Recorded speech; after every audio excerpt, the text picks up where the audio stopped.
Hi everyone, this is the second last video, question 11. Okay, I'm supposed to solve x if I'm given the following inequality, right? I'm told that 10 over x squared minus 5x minus 6 is greater than 0. How to look at this thing, guys? Please note that I am dividing two things and the answer is positive. The numerator and the denominator are together. This thing simply means that both my numerator is greater than 0 and my denominator is greater than 0. Are you together? If you divide two things and the answer is positive, it simply means you are dividing two things that have the same sign. Either they are both negative or both positive. But now I know that at the top I have a positive 10, which simply means that my denominator as well is supposed to be greater than 0. And then all I need to do is to just solve the inequality. I'll just say x squared minus 5x minus 6 is greater or equal to greater than 0. Greater than 0. Please note that, guys, I cannot say greater or equal to 0 at the denominator, because whenever I say equal to 0, the entire expression will be undefined. So I will only say greater than 0, not include 0. Are you together? All I need to do is to just factorize. I want the factors of 6 that when I subtract will give me 5. That's 6 and 1 minus and plus. And then my critical values are x is equal to 6 or x is equal to a negative 1. And then I'll just place my critical values on my number line. I have negative 1 and 6. Both of them are not included. Since my x values have the same signs, I'll say plus, minus, and plus. So I'll only check where I have the positive signs. I'll only check where I have positive signs. It simply means that x is less than negative 1 or x is greater than 6. That's how I would have dealt with the question. And then I'm supposed to solve for x and y if I'm given the two equations, right?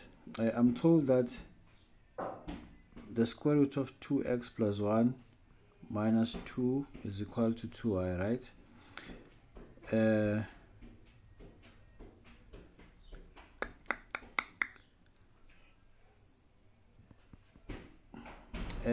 I can simply say the square root of 2x plus 1 is equal to y plus 2. I can square both sides here. Okay, whatever y value I get, guys, since I have a square root, whatever y value I get, let me write it here in red. Whatever y value I get,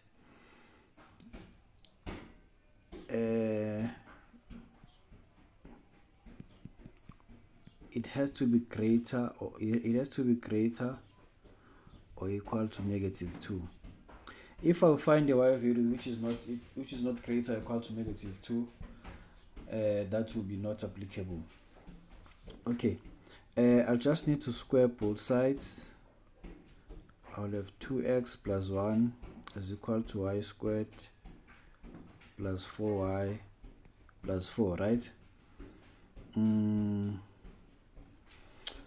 Which simply means 2x is equal to y squared plus 4y plus 3. This is equation 1. And then I'll just focus on the other one. I have the square root of x all over the square root of y. This is equal to 2. Whenever I square both sides, I'll have x over y is equal to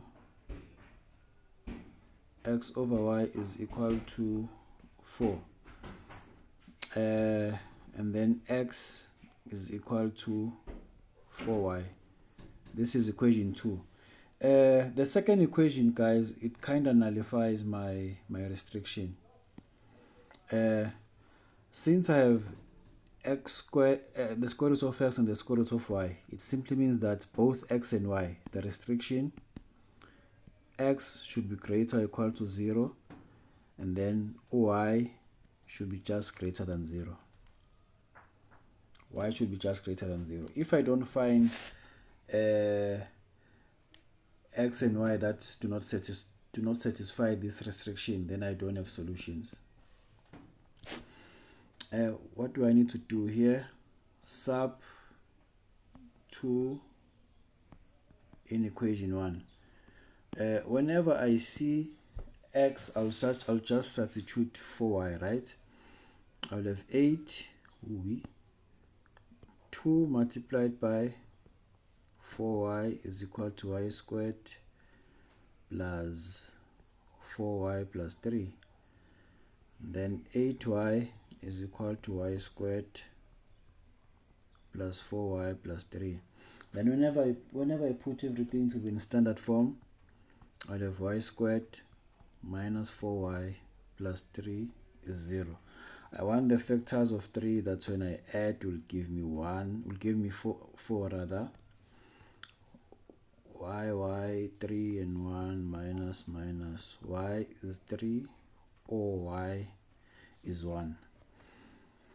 After finding y, I can go and find the corresponding x values. Can simply say when y is 3, therefore x is equal to 4 multiplied by 3, which is 12. Do the same thing when y is 1, therefore x is 4 multiplied by 1, which is equal to 4. So my coordinates, I know that x is 4 when y is 1, and another one, x is 12 when y is 3. This is how I could have tackled question 11. Now let's go, guys, and do the last question of the paper.